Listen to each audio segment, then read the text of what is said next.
নমস্কার বন্ধুরা, রান্নাবান্না তমালিকা চ্যানেলে শেয়ার করলাম গাছ পাঁঠার রেসিপি। ভিডিওটি আপনারা শেষ পর্যন্ত দেখবেন, ভালো লাগলে লাইক শেয়ার করবেন, সাথে থাকবেন।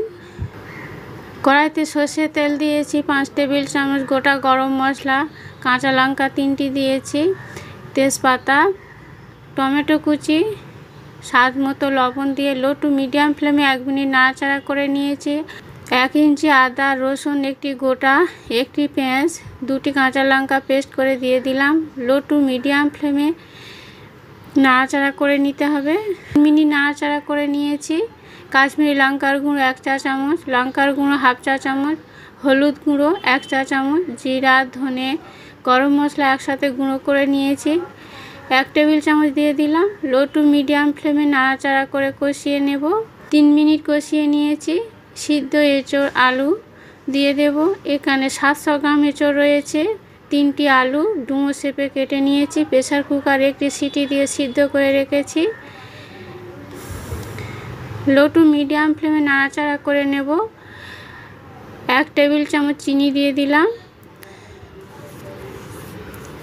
এইভাবে ভালো করে কষিয়ে নিতে হবে।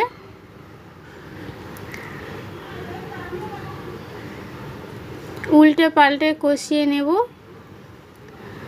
লো টু মিডিয়াম ফ্লেমে 10 মিনিট কষিয়ে নেব। 1.5 কাপ নর্মাল জল দিলাম, নাড়াচাড়া করে নেব।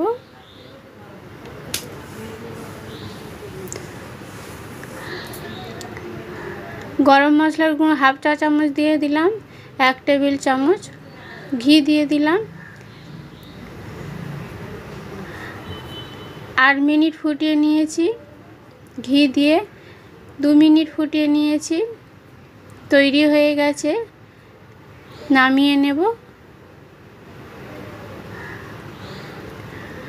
গরম ভাত, রুটি, পরোটার সাথে পরিবেশন করতে হবে।